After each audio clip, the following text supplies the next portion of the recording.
arinta kale walaalayaal muhiimkii waxa weeye maanta wadankeena siyaasadeeni way xanuunsanaysaa markan leeyahay waxaan ka wada habka siyaasadeenu u shaqeysa ayaa xanuunsanaya oo runtii xitaa fahamka iyo sidaynu fahamsanahay siyaasaddu waxay tahay ayaa maxaan ku dhahdaa xanuunsanaya fahamka maanta siyaasiga qofka caadiga ah ee suuqa jooga waxa weeyaan in dadka inta u liidata siyaasadda loo diro in dadka inta u liidata ay siyaasadda gasho in dadka inta u tabarta daran waa fahamka iyo halka aynu taaganahay qof shaarcad oo wax bartay oo aqoon-yahan hadaad aragto tiraahdo warkaalayo siyaasadii ka shaqee waxa weeyaan waxaad moodaa in uskag iska ilaalinayo fikirka noocaasi waa waxyaabaha wadankeena la degay weeye dadka aqoonta leh dadka kartida leh dadka wax bartay waa in siyaasadda yimaadaan waayo siyaasaddu waa halka lagu jaangooynayo mustaqbalkeena waa halka caruurteena mustaqbalkooda lagu jaangooynayo haday waxbarashadii tay haday caafimaadkii tay haday maxaan ku rahdaa dhaqaalihii tay haday shaqo abuurkii tahay halka go'aanka lagu gaadhay ee lagu qorsheynayo lagu gaadhaya guryaha maaha halka go'aanka lagu gaadhaya maqaxyaha maaha waxa weeyaan waa platformska waa meelaha siyaasadda lagu jaangooyo ama xisbiya ha noqoto ama maxaan ku rahdaa xukuumad ha noqoto ama baarlamaan ha noqoto marka dadkiina dhalinyarada ah ee jaamacadaha ka baxay waxaan ku talin lahaa inay ku dhiiradaan inay dalkooda iyo dadkooda u shaqeeyaan oo ay siyaasadda maxaan ku rahdaa ka shaqeeyaan adduunka isbedelka qof baa keena hal qof oo dadaalay oo si fiican u shaqeeyay ayaa keena laakiin tiisa waa markuu qofku isagu intuu xalaal yahay qalbiga iyo niyadana ay kaga jirto maxaan ku rahdaa inuu si maxaan ku rahdaa niyada dadkiisa iyo dalkiisa uu ugu shaqeeyo marka taasa la doonaya mid walba inaga mid inuu noqdo in niyadiisa ku jirto inuu dalkiisa u shaqeeyo musuqmaasuqa la dagaalamo cadaalad darrada la dagaalamo qabyaalada la dagaalamo dayaca iyo mushkilada hooyooyinkeena iyo dhibaatooyinka caruuraheena haysta waxbarasho la'aanta shaqo la'aanta dhibaatooyinkaas oo dhan inuu la dagaalamo ayaa la inaga doonaya halka shaqooyinka lagu qabtaana waa masxafyada siyaasadda inaga xisbigeena waxaynu markaa doonaynaa hadaynan xisbi wanaagsan noqon dawlad wanaagsan ma noqon karayno been baynu isu sheegaynaa xisbi wanaagsan sidaynu ku noqonaynaa waxa weeyaan inaynu xisbiga dhisno oo maxaan ku rahdaa hay'adaha xisbigu ay dhismaan shuruucda xisbigu ay dhisanto maxaan ku rahdaa ay kulligeen aynu wada shaqeyno sababta marka aynu membership-ka u sameynana ka weey ujeedada koowaad aynu membership-ka ka leenahay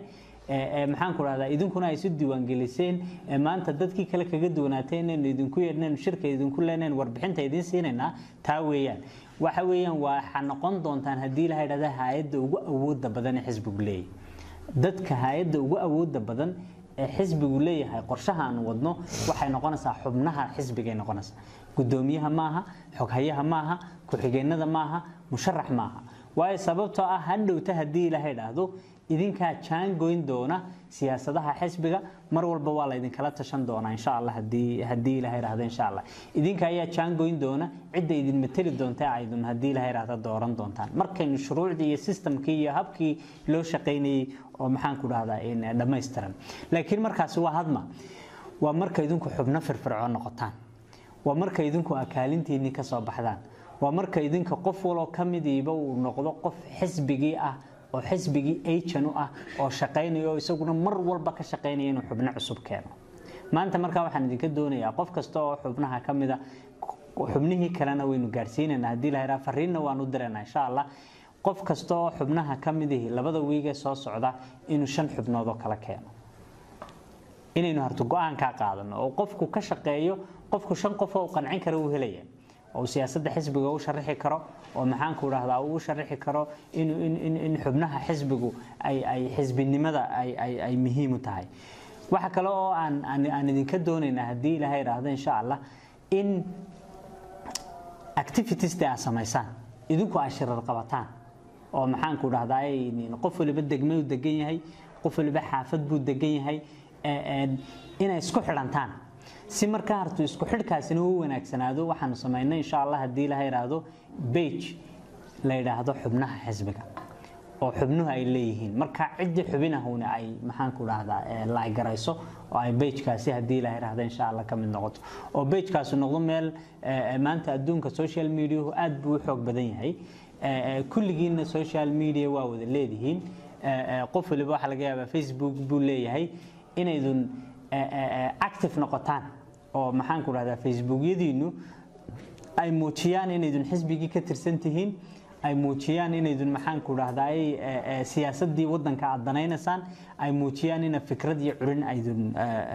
aydun keenaysaan hadii Ilaahay raahdo insha Allah marka walaal waxaan doonayaa inaan ku soo gabagabeeyo anigoo markasta idin mahadnaqaya anagu waxaan dariiqa aan bilownay kama joogsanana hadii Ilaahay raahdo insha Allah hadday 10 kun oo qof isdiiwaan galiyaan iyo 100 kun oo qof hadday isdiiwaan galiyaan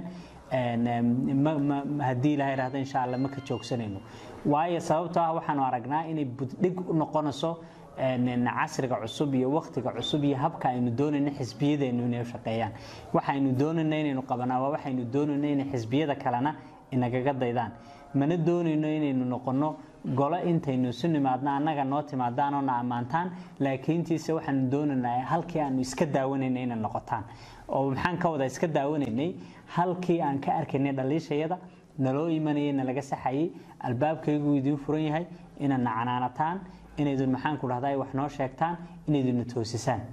laakiin taa kama ogolin qofka aan xisbiga xubin ka ahayn inuu noo yimaado iska kaayacan dambikas waxba inagu mudarsan Soomaa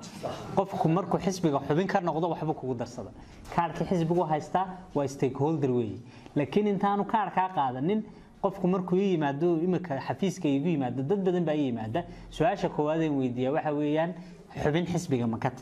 haduu igu raahdo ha saacad haduu ila hadlayo waa dhageystaa marka qofku wuxuu doonaha ka hadlo waan dhageystaa laakiin tiisa haduu igu raahdo xubin kama yihi de waxaan ku raad marka hore arto xubin soo noqo taasa ugu horeysa marka qofku xubin noqdo oo maxaan ku raahdaa fiigi xubinnimadana iska bixiyo markaas uu de xisbigi ka mid yahay oo xisbigi taladiisi wax ku yeelanaya inaga wixii noo sheegi kara inaga aan istoosin karna marka aad iyo aad ba u mahadsantihiin shirkan ku xiga insha Allah aynu qaban doono gudoomiyaha ka soo qayb gali doona insha Allah hadii Ilaahay raahdo insha Allah fariintana waan soo diri doonaa xilliga hadii Ilaahay raahdo aynu qabanayno waxaanaynu ka dhigi doonaa shirarka dambe khamiisaha aynu ka dhigi doonaa hadii Ilaahay raahdo insha Allah marka maalin khamiis aynu ka dhigi doonaa dadka fasaxiin